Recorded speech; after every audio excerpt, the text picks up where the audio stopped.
Gracias por recibirme con tanto cariño. Me he sentido muy cómodo, con mucha libertad para compartir la palabra, percibiendo también la amabilidad de vuestro corazón. Y bueno, es un gozo realmente cultivar esta amistad y que pueda llevar fruto para la gloria del Señor. Cuando queréis pasar por Córdoba, allí os esperamos. Tengo este mensaje, ¿no?, que el Señor ha puesto en mi corazón desde hace ya, no sé, como unos 4 años. Es un énfasis que yo creo necesario, muy básico, muy en el sentido de fundamental, como decía ayer, ¿no? Pero estaba pensando, ¿qué hace que una persona sea una gran persona? ¿Cómo reconocer la verdadera grandeza? Fíjate que cuando el Señor dijo a sus discípulos, si alguno quiere ser grande, no dijo, porque no lo quiera. Eso está feo, eso está mal. No lo dijo, ¿a que no? Dijo, si alguno quiere ser grande, entonces que se haga el siervo. En otra palabra, si alguno quiere ser grande, el deseo es bueno. El camino que la gente toma habitualmente está equivocado. No se va por allí a la grandeza, se va por aquí. Pero el hecho, por ejemplo, de Juan el Bautista se nos dice, será grande. ¿Qué es la grandeza?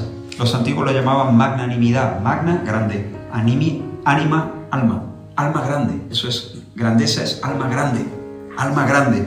Y los antiguos la definían de esta manera. Es la tendencia del alma, o la tendencia del ánimo, que es lo mismo, a cosas verdaderamente nobles. La tendencia a ser quienes Dios quiere que seamos. La tendencia a alcanzar aquello que nos es propio como criatura y como seres humanos. A vivir a la altura del llamado, de la dignidad, de la capacidad que Dios nos da.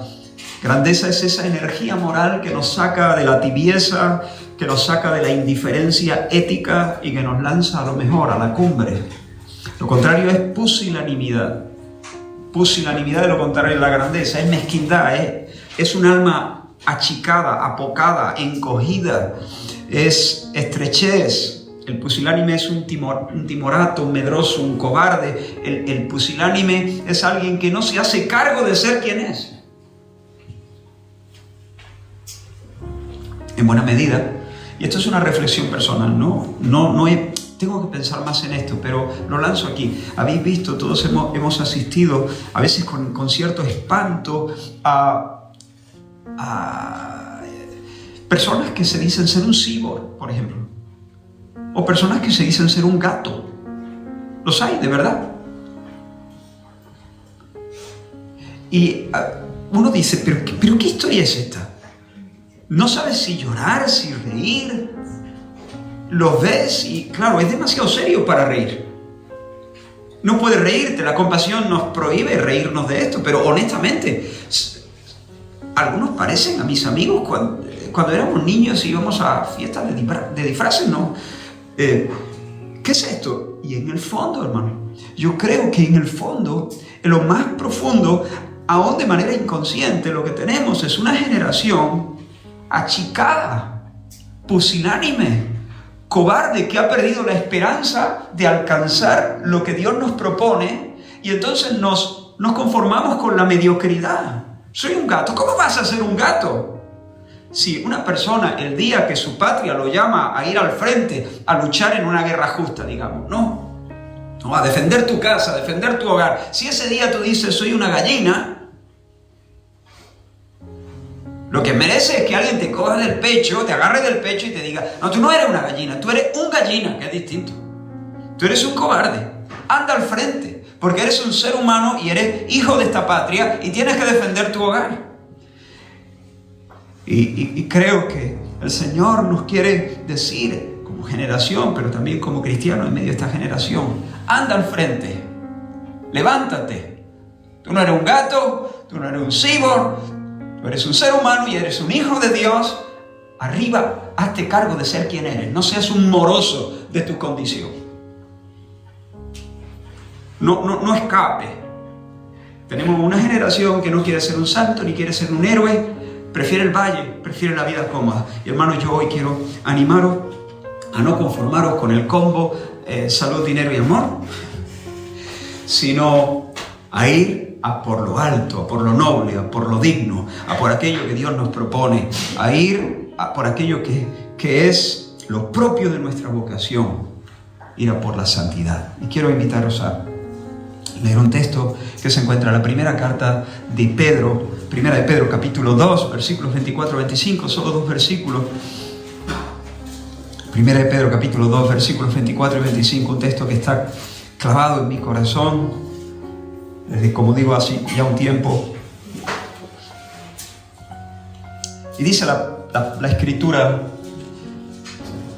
hablando de Jesucristo, quien llevó Él mismo, Jesucristo, nuestros pecados en su cuerpo sobre el madero, para que nosotros, estando muertos a los pecados, vivamos a la justicia, y por cuya herida fuisteis sanados, porque vosotros erais como ovejas descarriadas, pero ahora habéis vuelto al pastor y obispo de vuestras almas, quien llevó Él mismo nuestros pecados en su cuerpo sobre el madero, para que nosotros, estando muertos a los pecados, vivamos a la justicia, y por cuya herida fuisteis sanados.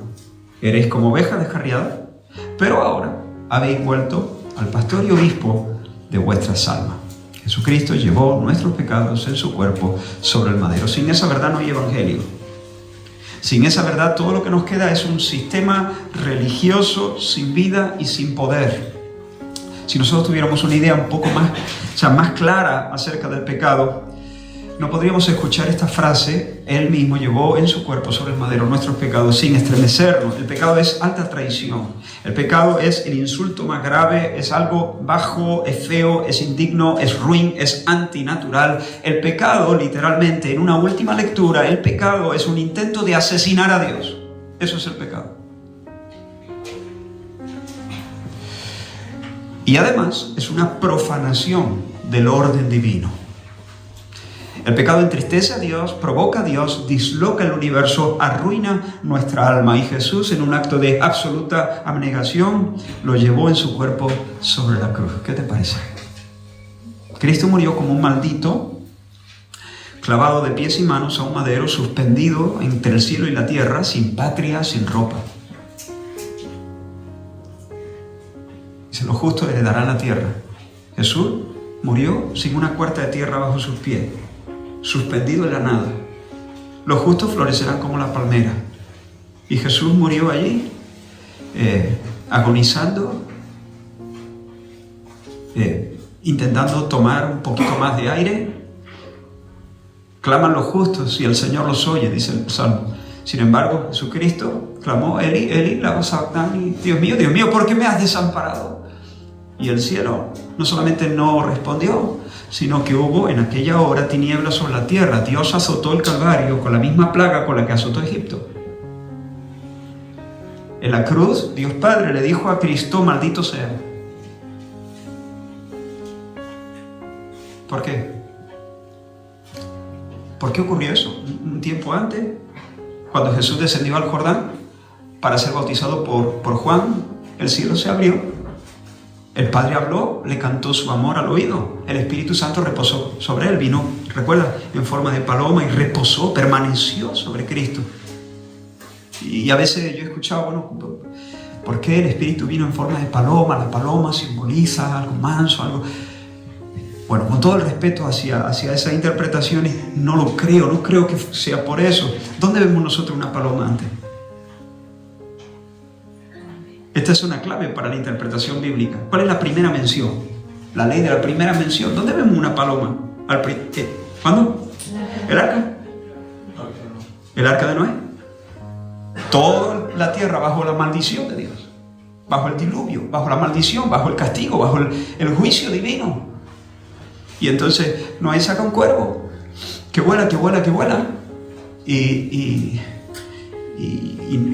no puede reposarlo. Saca una paloma y la paloma regresa porque no tiene ningún sitio donde posarse, donde quedarse, donde hacer nido, porque todo está bajo la maldición. Pero después vuelve a sacar la paloma y entonces ya la paloma vuelve trayendo una rama de olivo. De repente hay algo, hay ya por lo menos un olivo que está fuera de la maldición, que está, ¿cómo se me va la palabra, no? Que ha surgido por encima de la maldición. Finalmente la paloma en el tercer vuelo se queda, porque ya no necesita regresar, porque ha encontrado un lugar donde permanecer, un lugar que ya no está bajo la maldición. Y ahora viene el Espíritu en forma de paloma y dice Juan que permaneció sobre Jesús, porque todo el mundo está en tinieblas, todo el mundo está bajo la maldición del Señor, pero el Hijo de Dios está bajo la sonrisa de Dios. Él es el bendito de Dios. Y sin embargo, ahora en el Calvario, Dios Padre lo machaca, lo hiere. Esa espada que se revolvía en Génesis hacia todos lados se hunde en el pecho, por así decirlo, del Hijo de su amor. ¿Por qué? Porque Jesús nos sustituyó en el patíbulo. Jesús murió por nosotros, Jesús murió en nuestro lugar. Pero no solamente murió por nosotros, vivió por nosotros también. Cumplió la ley a nuestro favor.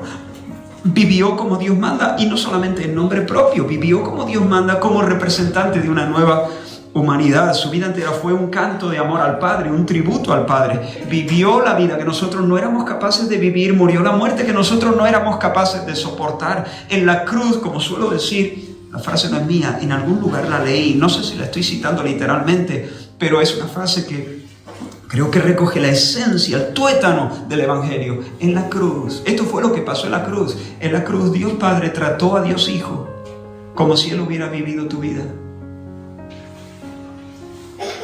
Con todo mi respeto, eso es lo que yo merezco, eso es lo que tú mereces. Después de haber pensado, querido, amado, creído y hecho lo que has hecho y has creído y has amado. Ese es el trato justo, el infierno. En la cruz Dios Padre trató a Dios Hijo como si Él hubiera vivido tu vida, para poder tratarte a ti como si tú hubieras vivido la suya. Una muerte vicaria. Y cuando por la fe nos apropiamos de esta realidad bendita, Dios entonces declara perdonados todos nuestros pecados, pasado, presente y futuro. Cuando Jesús murió en la cruz, todos nuestros pecados estaban en el futuro, pero allí Él soportó la paga, la condenación, el juicio, la sentencia de todos nuestros pecados. Cuando por la fe nos apropiamos de esta verdad bendita, Dios perdona todos nuestros pecados y cuenta como nuestros los méritos de Cristo. No nos salvamos por mérito, no nos salvamos por méritos propios, pero sí nos salvamos por mérito de Cristo, por mérito foráneo, por méritos de otro, de nuestro sustituto. Dios entonces nos declara justos como si nunca hubiéramos pecado, como si siempre hubiéramos hecho de manera perfecta, exclusivamente la voluntad del Señor. Justificados pues por la fe, dice Pablo a los Romanos, tenemos paz para con Dios. Por tanto, ya no hay culpa y ya no hay castigo. Ya no hay culpa, ha sido removida. Dios se la echó a la espalda, nunca más tendrá en mente para ponerlos contra nosotros nuestro récord, nuestro historial de pecado. Ya no hay culpa y por tanto ya no hay castigo. Ninguna condenación hay para los que están en Cristo Jesús. Así que, ¿qué hizo Dios a nuestro favor? El Padre envió al Hijo para que Él llevase en su cuerpo nuestros pecados sobre el madero. ¿Para qué? Para obtener con su muerte el perdón de nuestros pecados y de esa manera reconciliarnos con Dios y que Dios pudiera sonreírnos a nosotros como sonrió a su propio Hijo el día que descendió al Jordán para ser bautizado, y que el Espíritu también pudiera venir sobre nosotros y permanecer en nosotros.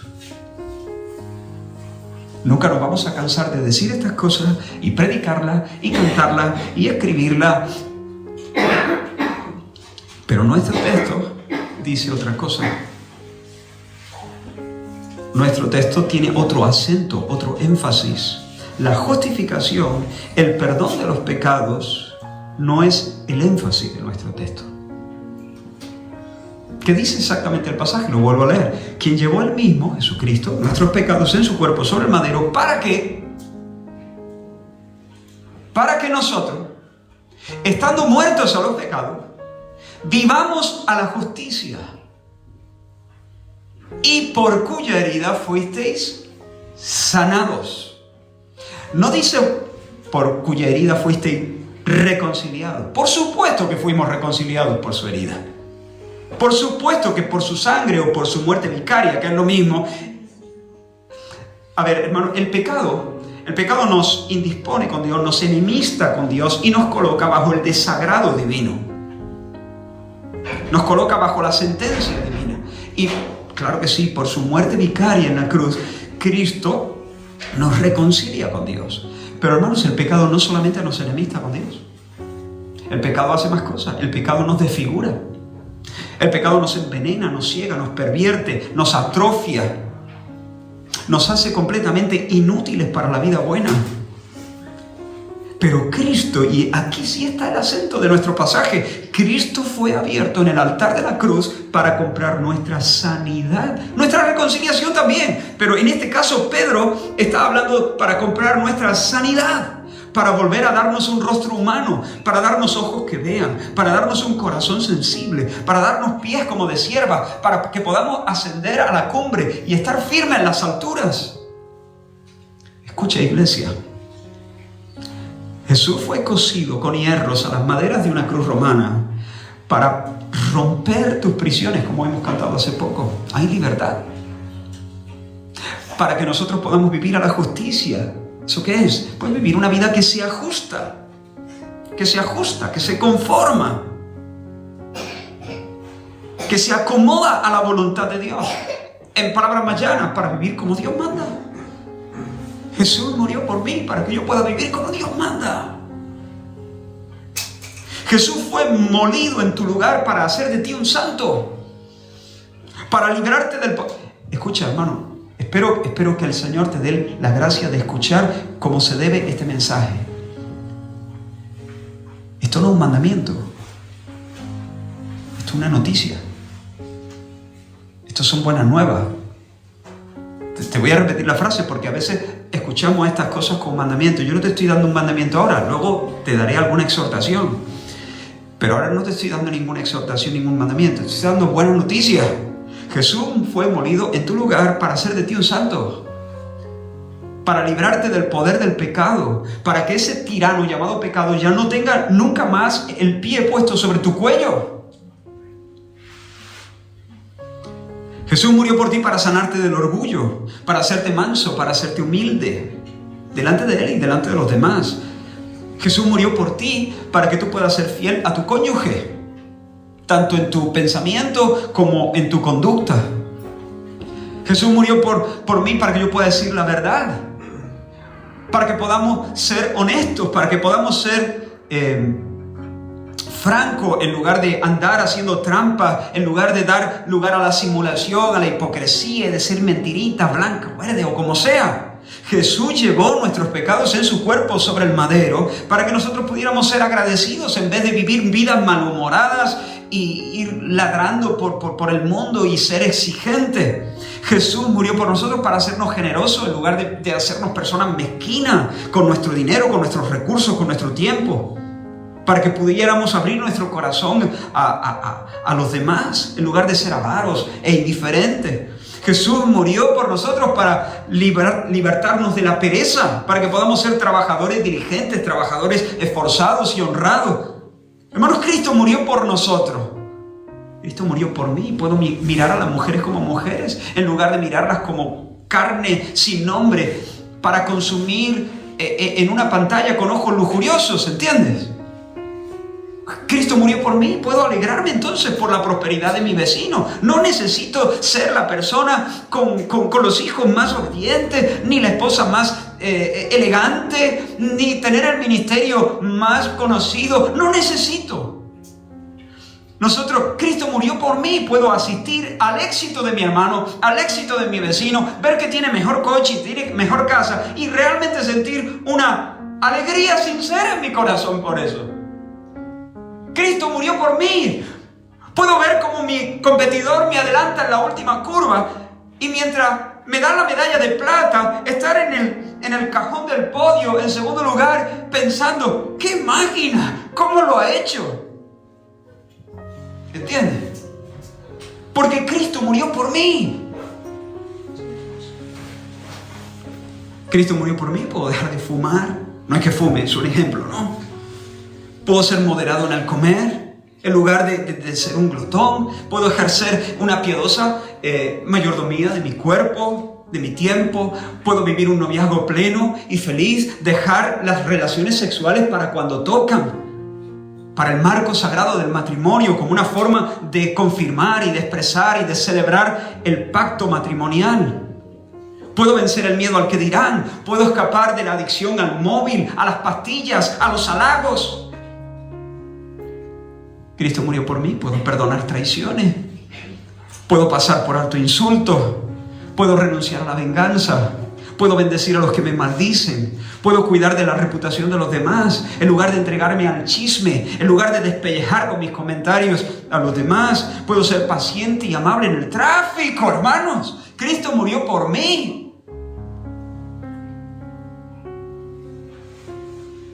Puedo vivir en una cultura saturada de pornografía sin arruinar mi alma consumiendo perversiones en internet. Puedo ser diligente en mis estudios. Puedo encararlos sin copiar. Puedo. Ese es el acento de este pasaje. Para que nosotros, Cristo llevó nuestros pecados en su cuerpo sobre el madero, para que nosotros, estando muertos a los pecados, vivamos a la justicia.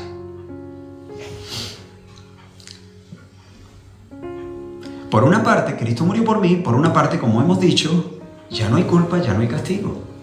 Pero por otra parte, además de que ya no hay culpa y ya no hay castigo, el pecado ya no tiene puesto su pie sobre mi cuello. Ahora soy yo el que puedo pisar el cuello del pecado. Escucha lo que dice Pablo, el Espíritu Santo a través de Pablo, cuando escribiendo a los romanos dice: si por la transgresión de uno solo, Adán, reinó la muerte, mucho más reinarán en vida, por uno solo, Jesucristo, los que reciben la abundancia de la gracia y del don de la justicia. En otras palabras, los que reciben la abundancia de la gracia y los que reciben la abundancia del don de la justicia reinarán en vida.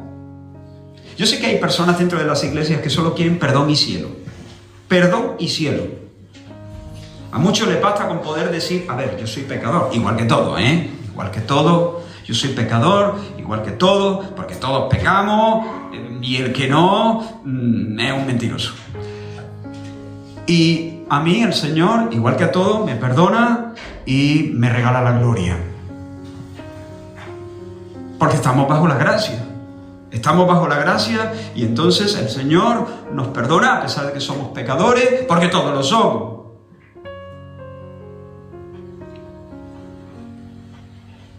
A ver, sí, suena evangélico. ¿A quién discute eso? Suena evangélico. Somos pecadores, sí, en cierto sentido, sí. Pecamos, por supuesto que pecamos, por supuesto. Hasta nuestras oraciones tienen saborcillo a tierra, como los botijos de antes en la gasolinera. Bebía el agua del botijo y claro, sabía botijo, sabía barro. Pues todo lo que sabe, hasta nuestras oraciones, sabe a botijo.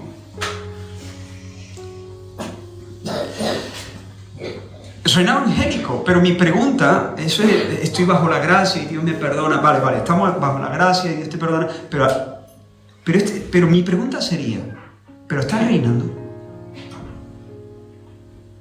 ¿Pero tú estás reinando? ¿Tú estás reinando en vida? ¿Tú le estás dando muerte a los deseos de tu carne? ¿Tú estás aprendiendo a poner tu pie sobre tu vicio? Porque estar bajo la gracia no es solamente saberse perdonado. Estar bajo la gracia es saberse perdonado. Amén. Pero estar sobre la gracia no es solo saberse perdonado, es comenzar a reinar.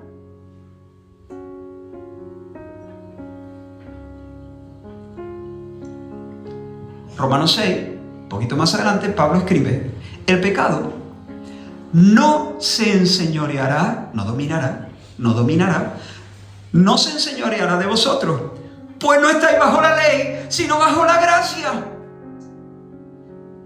Estar bajo la gracia es saberse perdonado, pero además estar bajo la gracia es comenzar a dominar, es comenzar a reinar. El pecado no te dominará, porque ya no está bajo la ley, está bajo la gracia. Algunos no quieren oír hablar de santidad y de obediencia, porque en el fondo no odian el pecado.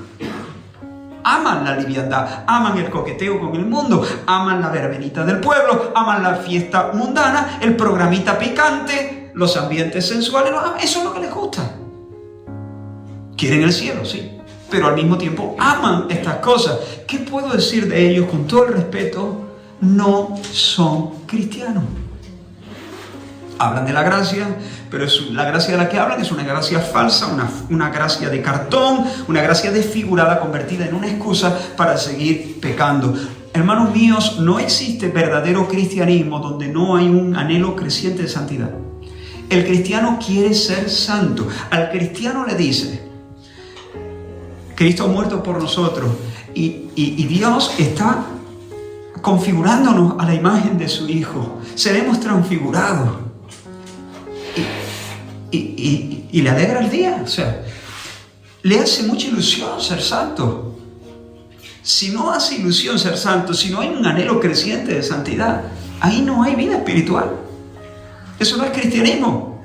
Si alguien puede vivir instalado en la mentira, instalado en la fornicación, relaciones sexuales fuera del marco del matrimonio, digo, si alguien puede vivir instalado, un cristiano verdadero puede caer en cualquier pecado y hacer cosas horrorosas. Lo que no puede es quedarse allí. No puede quedarse allí, no puede. Y si alguien puede vivir instalado en el rencor, no, perdona, yo perdono a todo, a ese no. A ese no. O sea, el Señor, todos tenemos pecado y todos tenemos nuestras cosas. O es que tú eres perfecto. Pues este es mi pecado. No. Si una persona puede hablar así, yo, con la Biblia en la mano, puedo decirle que tiene muchas razones para no andar celebrando el perdón de sus pecados, sino comenzar de nuevo, porque me parece que no he entendido nada. Por su gracia, hermanos, el Señor nos perdona, pone en nuestra cuenta la justicia de Cristo, nos regala la gloria, amén, pero también pone una nueva mente en nosotros. Escribe en nuestros corazones su ley, llena nuestra alma de nuevos afectos y nos conduce a la santidad. Esa es la verdadera gracia. Presta atención al razonamiento de Pablo, de nuevo escribiendo a los romanos, en este caso en el capítulo 8, dice: más vosotros no vivís según la carne, sino según el Espíritu. Si es que el Espíritu de Dios mora en vosotros. Si alguno no tiene el Espíritu de Cristo, no es de Él. Lo voy a decir de otra manera, pero respetando el argumento de Pablo. Si vivís en la carne, no sois cristiano. Juzga tú si yo he hecho la interpretación correcta. Te lo leo en Reina Valera del 60, literalmente. Si más vosotros no vivís según la carne, sino según el Espíritu. Si es que el Espíritu de Dios mora en vosotros. Si alguno no tiene el Espíritu de Dios, de Cristo, perdón, no es de Él. Dicho de otra manera, si vivís en la carne, no soy cristiano. Porque el Espíritu se impone. El Espíritu se impone. Si sois de Cristo, significa que el Espíritu está en vosotros. Y si el Espíritu está en vosotros, el Espíritu en vosotros no es el chico de los recaos, es el emperador. El Espíritu es el Señor. Los que son de Cristo tienen hambre y sed de justicia. Suspiran por una santidad personal. Y cuando el pecado se agita con furia en nosotros, y cuando un verdadero hijo de Dios es engañado por el pecado y cae, y se enreda y se enfanga, y muerde el polvo, llora. Finalmente llora, como Pedro lloró, llora amargamente y luego se levanta para reinar. Y no se levanta por temor para escapar del infierno, se levanta para no perder el rastro del Señor al que ama, para poder seguirle de cerca. Porque lo que anhela más que ninguna otra cosa es sentarse a la mesa del banquete trinitario. Lo que anhela es el disfrute, la participación en la vida, en la vida. Hay personas que tienen una gracia muy especial cuidando sus plantas. ¿Los has visto alguna vez? ¿No? Y bueno, ahí le hablan y todo, ¿no? La riegan y conocen los diferentes tipos de abono y saben dónde la planta tiene que estar y cómo le tiene que entrar la luz. Y las cuidan muy bien, claro, le luce. Ven las plantas y dice, ¡uf, qué maravilla! Pero a pesar de que uno pareciera que tiene como una especie de amistad con la bugambilla, si un día... si esa persona tuviese un perrito, una mascota, bastaría un par de miradas para darse cuenta que la relación que tiene con el perrito es una relación más cercana que la que tiene con la planta. La planta la riega, le dice cositas, pero la planta ni se cosca, no se mueve, ¿no? Pero el perrito sí, el perrito te pone la cabecita así en la rodilla y te mira y por momentos parece que te entiende, ¿no? Es diferente la relación con la mascota que la relación con la planta. Pero con todo, si un día uno está triste o está profundamente contento y necesita a alguien para descargar su tristeza o para compartir su alegría, el perrito tampoco sirve de mucho. O sea, tú le estás contando tu historia, tus sentimientos profundos y el perrito te mira igual y te das cuenta que no te entiende. Ahora, si al perrito le pudiéramos infundir un alma humana, entonces sí, entonces podría haber una amistad profunda, nos podría acompañar en el sentimiento, ya sea de pena o ya sea de alegría. El cristiano quiere ser santo, quiere ser más santo. ¿Por qué? Porque anhela un compañerismo, una conversación más profunda con el Señor. No quiere ser planta, no quiere ser mascota. O sea, entiéndeme como digo, no quiere este nivel de comunicación, quiere una amistad cada vez más honda. Y cuando el cristiano se cae y se embarra y se enfanga, se levanta no tanto porque tiene miedo al infierno, se levanta porque tiene anhelos de conversación. La vida cristiana es conversación. La vida cristiana es diálogo, la vida cristiana es amistad. La Biblia lo define casi desde las primeras páginas. Anduvo Enoc con Dios. Anduvo Noé. Es un andar con Dios, es un conversar con Dios. Y antes incluso de eso, dice que el Señor se paseaba en medio del huerto a la hora de la brisa, al aire del día. Entonces, ¿qué hizo Cristo? Llevó nuestros pecados en su cuerpo sobre el madero. ¿Para qué? Dos cosas. Para obtener el perdón, de modo que Dios pudiera darnos el beso de la paz, pero también para quebrar el dominio del pecado y darnos el derecho y el poder de vivir como Dios manda. No solamente para declararnos justos, los teólogos llaman a eso justificación, sino para hacernos justos, los teólogos llaman a eso santificación. No solamente para atribuirnos justicia, justificación, sino para infundirnos justicia, santificación. No solamente para perdonarnos, justificación, sino para hacernos buenos, santificación. Para hacernos buenos. Mi niña, cuando era chiquita, se enfadaba conmigo, me decía, eres malo. Porque le reñía, porque le decía que se tenía que comer eso, o porque le decía que se tenía que ir a la cama, eres malo. Pero el Señor me está haciendo bueno. Bueno, al principio le decía, pero el Señor me quiere mucho. Le decía yo, pero el Señor me quiere mucho. Yo quería sembrar eso, ¿no? Pero el Señor me quiere mucho. Pero luego empecé a decirle, pero el Señor me quiere mucho y me está haciendo bueno. ¿O no es verdad, hermano? ¿Te hace ilusión eso? Porque es que cuando seamos buenos del todo, cuando seamos conformes, ¿tú te imaginas la amistad que vamos a tener con el Señor? Cuando el Señor nos dé, tú sabes, ¿no? En la Biblia, cuando hay una transformación profunda del propósito de la vida o incluso del carácter, muchas veces Dios actuaba cambiando el nombre a una persona. Bueno, pues lo que nos espera un día, vamos a recibir una piedrecita blanca y en ella escrita un nombre nuevo. Eso indica una completa transformación, de tal manera que, lo decíamos ayer, habrá una intimidad tan profunda, tan auténtica, una conexión entre el Señor y nosotros. Como decíamos ayer, tendremos solo ganas de reír. De reír. Ahora bien, ¿cómo es posible que alguien, habiendo sido vendido al pecado, siendo un esclavo del pecado, estando bajo la autoridad del pecado y bajo la autoridad de Satanás, que es el príncipe de las tinieblas, ¿cómo es posible escapar de ahí? ¿Cómo es posible salir de ahí? Nuestro texto no lo dice, también nos lo dice. Muriendo. Escuche de nuevo el texto. Quien llevó él mismo nuestros pecados en su cuerpo sobre el madero para que nosotros, estando muertos a los pecados, vivamos a la justicia. Y hermanos, aquí entramos. Yo creo que aparte de la verdad misma del nombre divino, del ser divino, aquí estamos entrando en la doctrina más importante del Nuevo Testamento.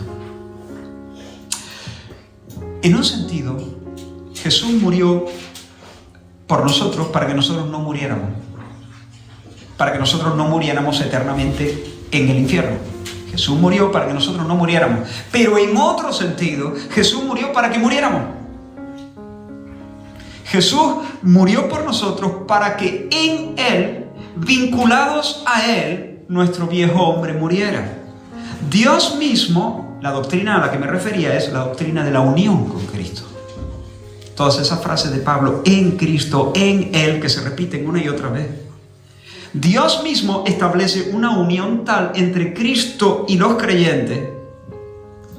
Cristo como la cabeza de ellos, ellos como el cuerpo de Cristo. Dios mismo establece una unión tal entre Cristo y los creyentes que puede contar la muerte de Cristo como nuestra muerte. Cuando Cristo murió, Dios contó al viejo yo pecador como muerto con Él. Cuando Cristo fue sepultado y descendió a las partes más bajas de la tierra, por así decirlo, tu viejo hombre, ese hombre carnal, ese esclavo del diablo y del pecado, fue sepultado. Un amo se enseñorea de sus esclavos mientras los esclavos viven. Si al tirano se le muere el esclavo, pues puede amenazarle, puede decirle, puede empujarle, puede azotarle, puede mandarle 1000 tareas. Está muerto. Se le murió el esclavo. Y como se le murió el esclavo, ya no puede echar mano de él, ni puede abusar más de él, ni puede amenazarlo, ni puede meterle miedo, ni puede hacerle hacer lo que antes le hacía hacer. Porque el esclavo es historia, se ha muerto.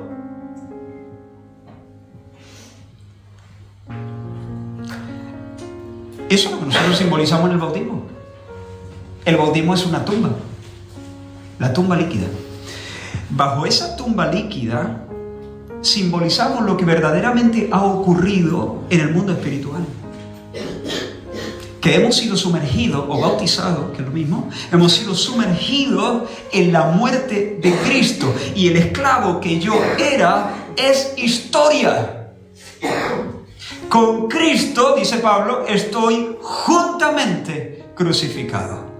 En otras palabras, estoy muerto, estoy enterrado. Mis antiguos amos pueden decir misa.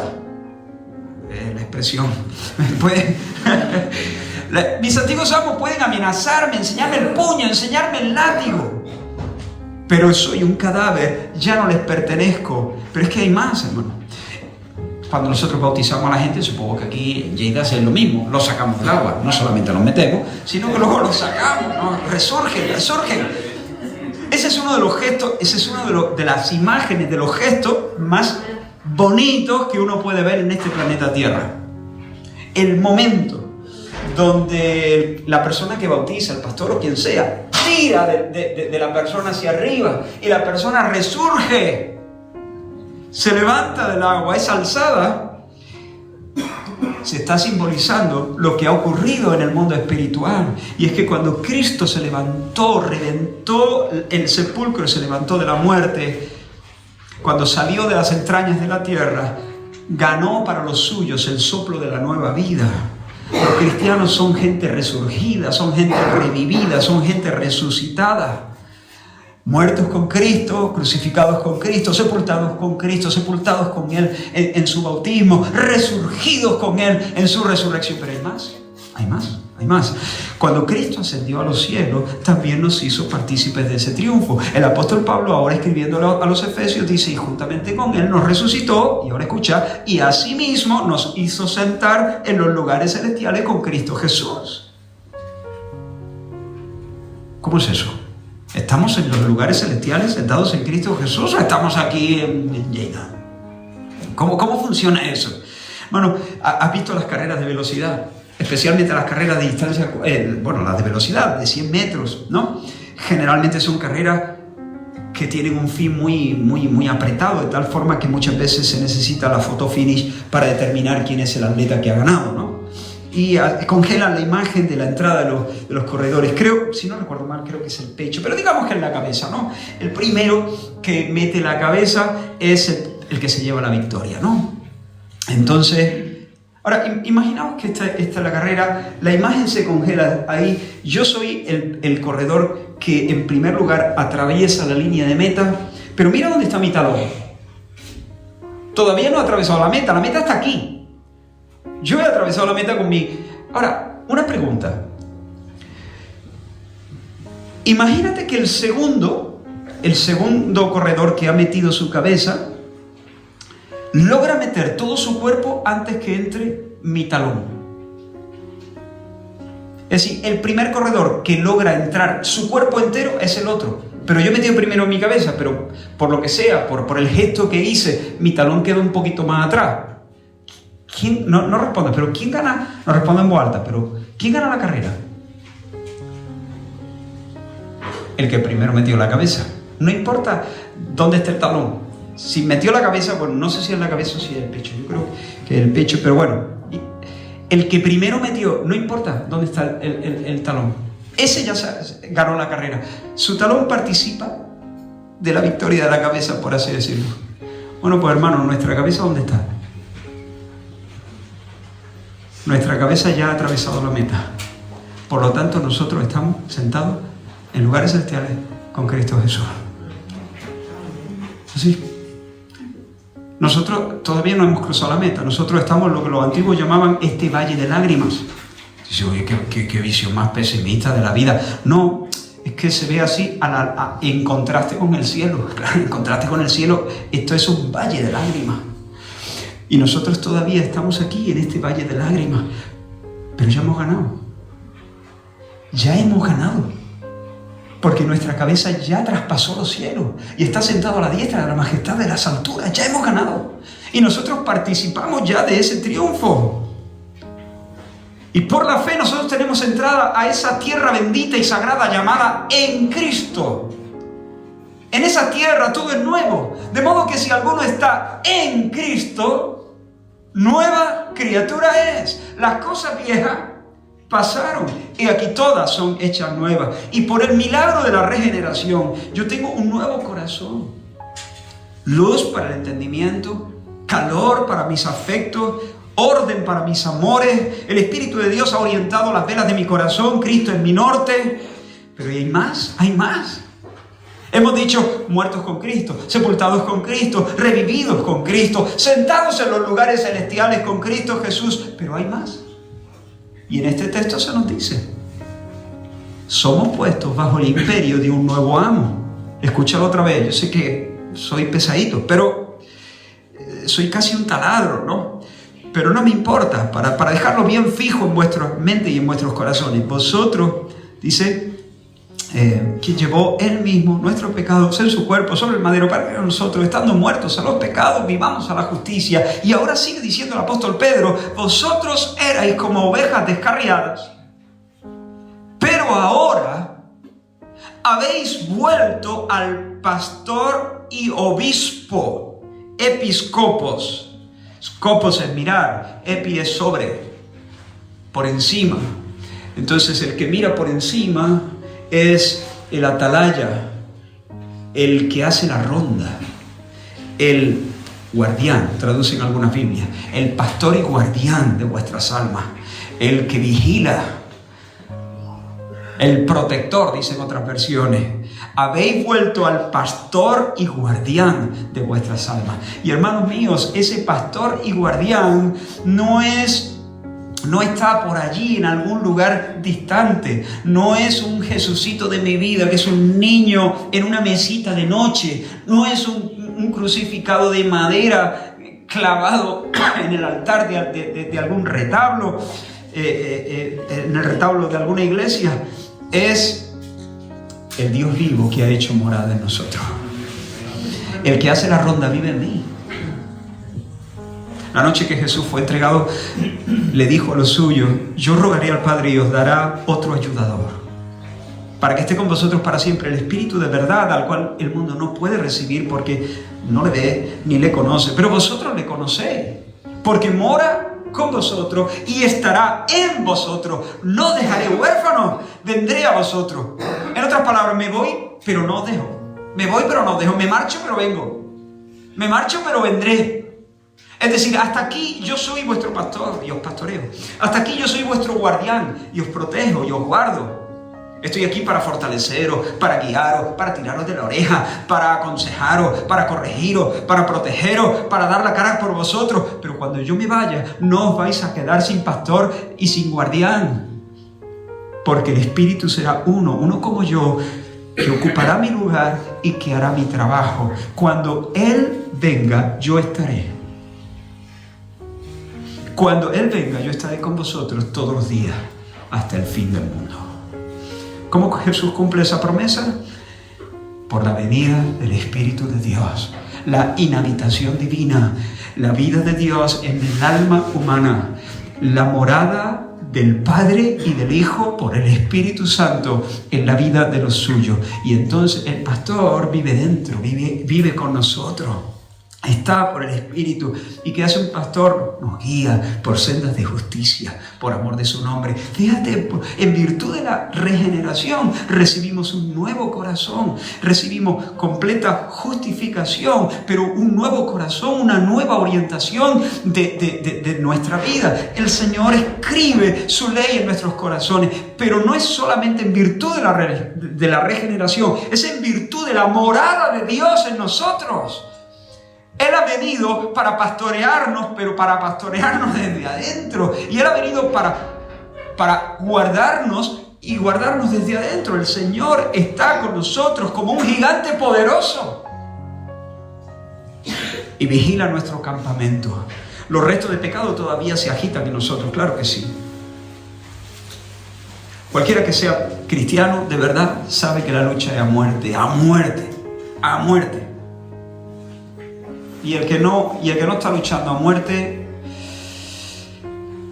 que se mosquee. No digo que no seas cristiano, pero sí digo que posiblemente está bien despistado. La lucha es a muerte. A muerte.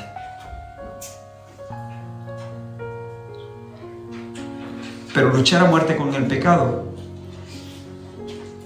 es la forma de vivir en un sentido más sencillo. Vivir barato cuesta muy caro. Vivir cómodamente sin mucha bronca es agotador. Pero no quiero entrar ahí. El pecado, claro que sí, nos sigue exigiendo. El pecado y el viejo hombre pues exige que vivamos como antes. Que busquemos nuestro propio interés, que nos victimicemos, que nos quejemos, que nos aislemos, que nos venguemos, que gritemos, que golpeemos cosas, que manipulemos, que intimidemos, que amenacemos a otros, que nos enfurezcamos, que peguemos portazos. El pecado nos dice, pero muévete como siempre. Pero es que el pecado ya no manda. Ahora manda el emperador divino, ahora manda el Espíritu Santo. El pecado ya no es mi amo. Yo morí la muerte de Cristo. Cuando Cristo reventó el sepulcro, me llevaba atado a sus lomos. Mi nombre es resurrección. Anastasio. Eso significa resurrección. Mi nombre es resurrección. Esa sería una buena cosa para ponerte las mujeres en el espejo, los hombres en el frigorífico. Mi nombre es resurrección.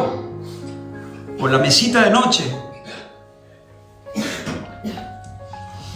Soy un hombre salido de la tumba, tengo un nuevo amo. Y el pecado me dice, golpea, intimida, amenaza, hazte loco. Nos dice todas esas cosas.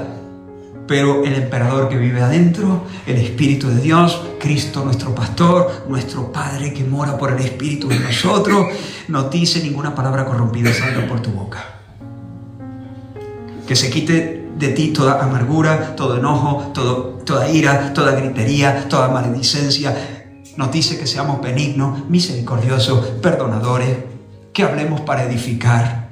Y el Señor no solamente nos da mandamientos, porque si nos diera solamente mandamientos, sino que morando en nosotros, viviendo en nosotros, Él produce no solamente el querer, sino la fuerza, el poder de la resurrección, para que nosotros podamos obedecerlo, para que nosotros podamos hacerlo, para que nosotros vivimos. El cristiano es una persona que vive bajo una nueva fuerza reguladora. El apóstol Pablo lo dice de esta manera, de nuevo Romanos, la ley del Espíritu de vida en Cristo Jesús. En Cristo Jesús, recuerda, la tierra sagrada.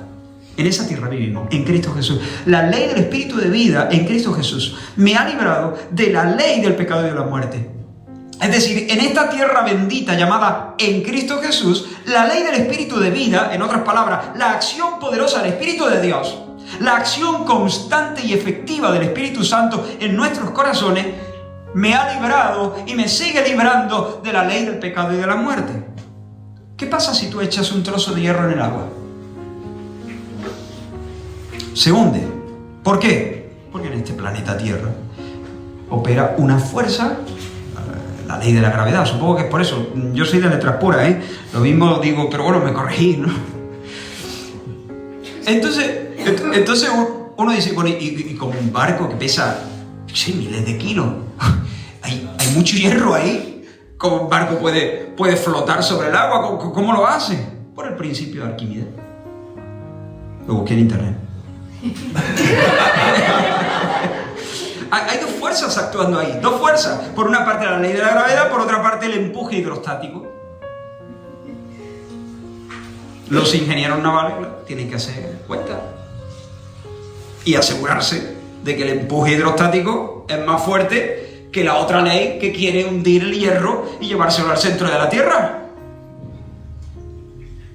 Menos mal que yo no soy ingeniero naval. Pero ellos se ve que hacen bien su trabajo. Los barcos flotan. Una mole de hierro flotando sobre el agua. Pues bien, hermanos, en la vida, aquí en este pasaje hay dos fuerzas. La ley del Espíritu de vida y la ley del pecado y la muerte. Y en la vida cristiana, el Espíritu Santo, al que Pablo aquí llama el Espíritu de vida, ha venido para imponerse. El Señor hace bien los cálculos. Si no se impone el Espíritu Santo, no es el Espíritu Santo. Si no se impone, no es el Espíritu Santo. Es un entusiasmo, un tipo de brío psicológico, una especie de sentimiento subjetivo, pero no es el Espíritu Santo. El Espíritu Santo se impone. La carne lucha contra el Espíritu, sí, pero el Espíritu lucha contra la carne. Y allí donde está el Espíritu Santo, el barco flota.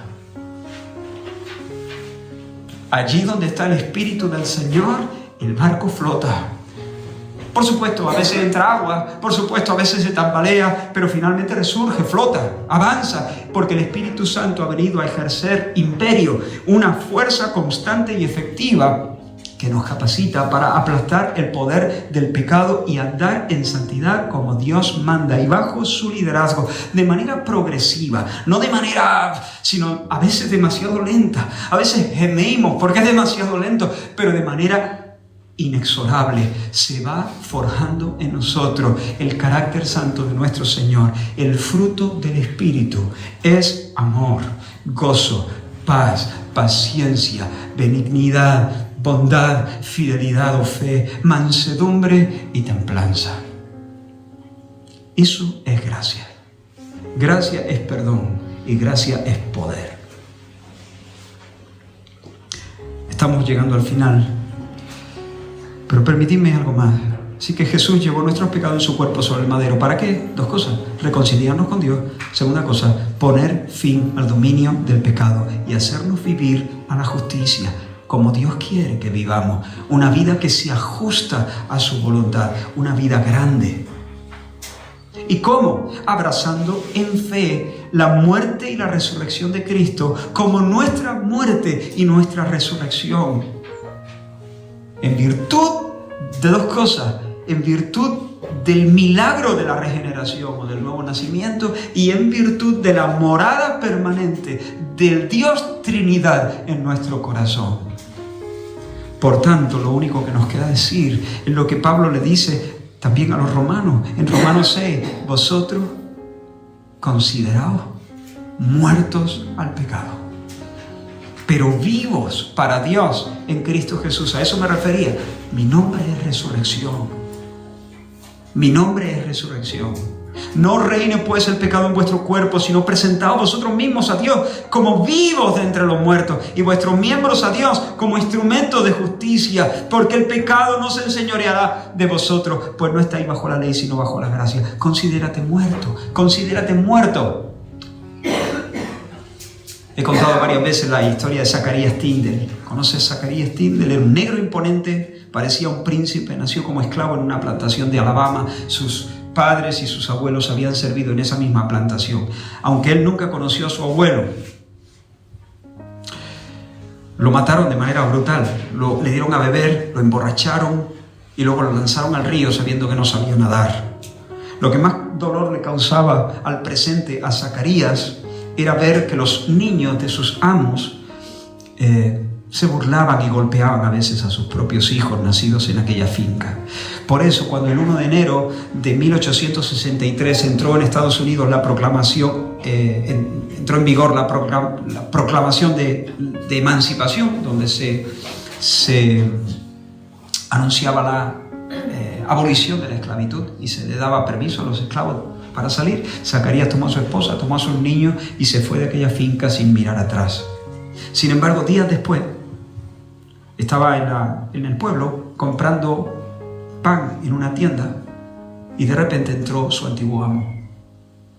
Y al antiguo amo aquello le pareció divertido y se acercó a él con aires de superioridad y le exigió que se quitara el sombrero y le hiciera una reverencia.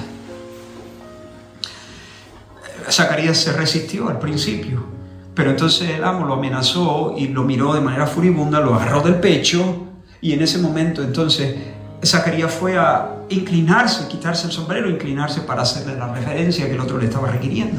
Cuando de repente alguien que asistía a la escena se acercó y le dijo: no lo haga, no lo haga. Eres un hombre libre, eres un hombre libre. Zacarías se había orinado los pantalones. Es una historia ficticia. En realidad en realidad supongo que más de una de estas historias, aunque la compuse, la inventé para la ocasión, pero seguramente hubo muchas de estas historias en aquel tiempo. Pero si tú asistieras a esa escena, si tú estuvieses ahí en esa tienda, o es más, si luego tuvieras la oportunidad de compartir con Zacarías después de ese episodio tan desagradable y tan humillante, ¿qué le dirías a Zacarías? Posiblemente le dirías cosas como estas: mira, Zacarías, escucha, afírmate en esto. Hay la proclamación de emancipación de los Estados Unidos. Oye, tengo una copia contigo. Apréndetela, aprende sobre todo algunos párrafos concretos que tú puedas esgrimir, que tú puedas presentar ante cualquiera que venga con esas cosas, que tú le puedas decir: hey, espera, esto me asiste, esto me ampara. Y Zacarías, otra cosa, cambia el chip. Dite a ti mismo: soy un hombre libre, el esclavo que yo era es historia, todo ha cambiado, estoy viviendo en un tiempo nuevo. Cambia el chip, repítetelo a ti mismo, ministrate a ti mismo con esa verdad. Y luego otra cosa, Zacarías, si alguien viene y te hace este tipo de demanda, declárate insumiso, con todo respeto, dile no, y ya está, aprende a decir que no. Y luego otra cosa, Zacarías, empieza a hacer cosas que nunca te has atrevido a hacer. Empieza, aunque no te apetezcan. Mira, saca a los niños al parque, ve yo qué sé, siéntate a tomar un café con ellos, aunque no te apetezca, pero empieza a hacer cosas, las cosas que hacen los hombres libres. Y una cosa más, Zacarías, Cultiva la amistad con gente que nunca ha sido esclava. Porque, hijo, te mueves como un esclavo, miras como un esclavo, te vistes como un esclavo, colocas los hombros como un esclavo. Hazte amigo de personas que nunca han estado allí o que estuvieron hace tanto tiempo que ahora viven de otra manera. Aprende a poner los hombros, aprende a mirar, aprende a hablar, aprende a conducirte, aprende a vestirte como una persona libre. Bueno, pues hermanos, eso es lo mismo que yo quiero terminar diciendo a vosotros. Lee, medita, estudia, estudia la proclamación de emancipación. Aquí está. Apréndete algunos párrafos. Haz tu propio arsenal. Tú sabes con qué estás luchando. Tu propio arsenal de versículos, de verdades de la Escritura, que puedas levantar como un escudo y como una espada en el nombre del Señor cuando Satanás te tiente, cuando tu carne se quiera tirar por los montes de antes. Haz la tuya, medita, come el libro, medita en eso, aprende versículos de memoria, métela en tu corazón. Por otra parte, considérate muerto. Por supuesto, estamos rotos, hermano, estamos rotos, pero no somos sabandija. No somos sabandija. Yo a veces he escuchado confesiones que eso no era una confesión de pecado, eso era una vejación hacia uno mismo. Soy un pecador asqueroso, a veces yo estimo mucho a los puritanos, ¿no? Y he leído de algunos de ellos, pero a veces me da la sensación de que aquí, hermano, yo no soy una sabandija. Yo soy un santo que peca. No me hace ninguna gracia pecar.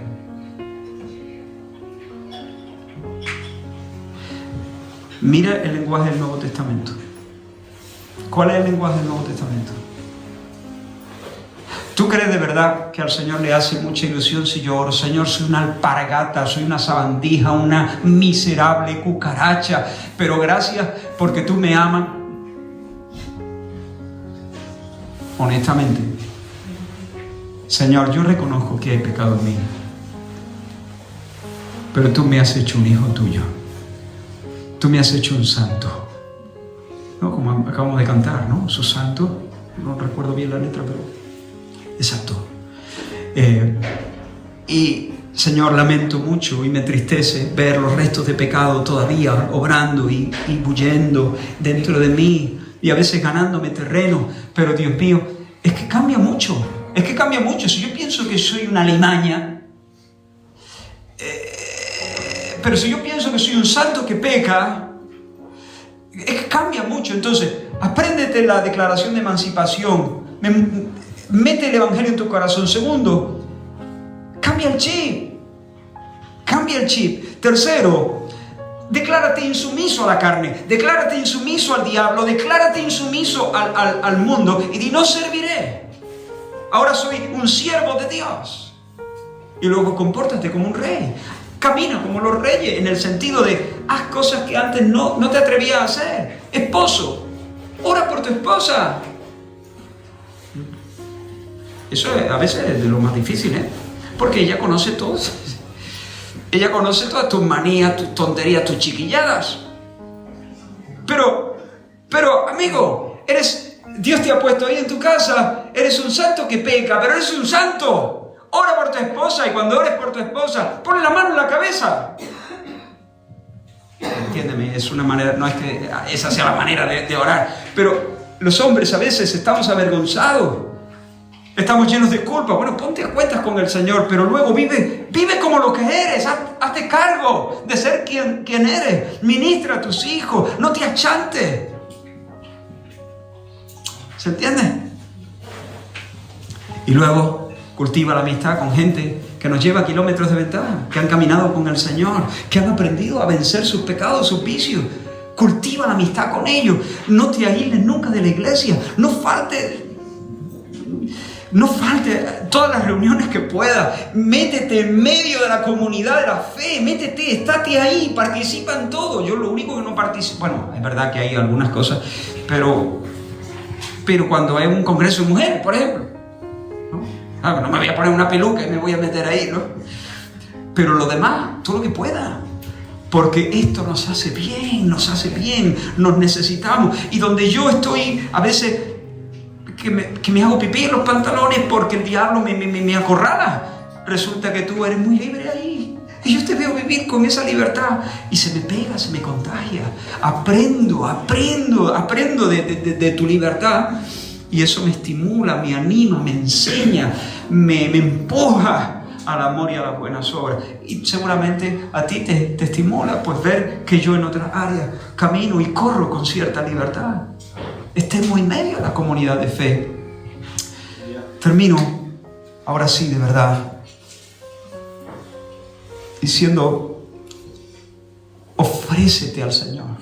Cada día, cuando tú te suena el despertador mañana a las 6, a las 6:15, a las 6:30, a la hora que te levantes, a las 7, entonces abres tus ojitos, apaga el despertador y dices, mi nombre es resurrección. El esclavo es historia. Yo he sido redimido. Jesucristo llevó en su cuerpo mis pecados sobre el madero para que yo, estando muerto al pecado, pueda vivir a la justicia. He vuelto, antes yo era una cabra, una oveja descarriada, pero ahora he vuelto al pastor y guardián de mi alma. Por lo tanto, Señor, me considero muerto al pecado. Por lo tanto, Señor, me considero vivo para ti. Incluso si quieres hacerlo físicamente, puedes hacerlo, mira. Te pones la mano en los ojitos. Estos dos ojos son los ojos de un hombre que se llama Resurrección. Los consagro a ti. Estos ojos, que mis ojos miren lo recto. Que en este día, estas manos, Señor, las levanto a ti. Señor, permite que en este día sean instrumentos de justicia. Ayer las presté para hacer el pecado, pero hoy las consagro para hacer justicia. Estos pies, que ahora me calzo, son pies para ponerlos a funcionar a tu servicio. Permite que yo pueda andar por sendas de justicia. Guíame tú en esa senda. Señor, este vientre, Señor, tú sabes que a veces me dan ganas de irme al frigorífico y hartarme de donut o lo que sea, ¿no? Pero Señor, sí, porque a veces hay personas que cuando tienen ansiedad o, como dijimos ayer, en la tristeza no se puede vivir.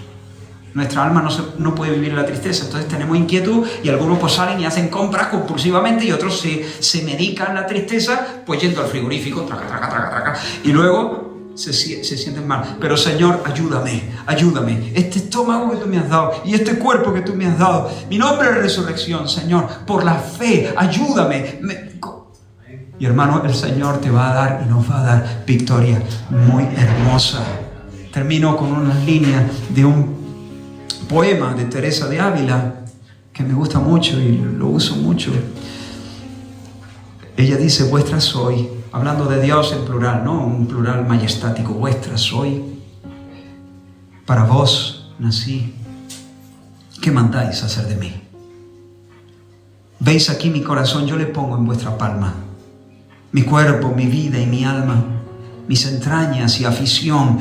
Dadme muerte, dadme vida, dad salud o enfermedad, honra o deshonra, dadme guerra o paz crecida, flaqueza o fuerza cumplida, que a todo digo que sí. ¿Qué mandáis hacer de mí? Si queréis que esté holgando, quiero por amor holgar. Si me mandáis trabajar, quiero morir trabajando. Decid dónde, cómo y cuándo. Decid dulce amor, decid, vuestra soy, para vos nací. ¿Qué mandáis hacer de mí? Y hermanos, a medida que avanzamos por ese camino, se va a ensanchar nuestro gozo y nuestro disfrute de la vida cristiana y además vamos a tener un testimonio cada vez más nítido, más claro, más intenso de que somos hijos de Dios. El Espíritu dando testimonio a nuestro espíritu. A medida que avanzamos en esa senda de obediencia y sujeción, es mucho más sencillo vivir así. ¿Por qué? Porque el requerimiento, aparentemente, desde fuera es más difícil. Pero desde dentro no, porque desde dentro el Espíritu Santo te canta al oído que eres un hijo de Dios. Tú eres un hijo de Dios, que llevas las marcas de Cristo el Señor. Y eso mete un incendio en nuestros corazones. Y entonces caminamos y no nos cansamos. corremos y no nos cansamos, y otra gente se fatiga y se cansa, los jóvenes flaquean y caen, pero nosotros tenemos nuevas fuerzas y podemos caminar y seguir avanzando al monte de Dios. Amén. Hermanos amados, iglesia amada, vivamos nuestra vida como un homenaje al Señor. El Señor lo merece. El Señor lo merece. Vamos a orar. Gracias, Señor, por esta oportunidad de recordar estas cosas, estas verdades del Evangelio. Nuestro corazón te dice amén, que así sea. Nos descubrimos, nos quitamos el sombrero delante de ti. Señor, te admiramos por la obra que tú has hecho en la cruz, conquistando nuestro perdón y conquistando nuestra libertad. Permite, Señor, que vivamos de tal manera que tú tengas gozo y nosotros también, Señor, en el nombre de Jesús. Amén. Amén. Aleluya.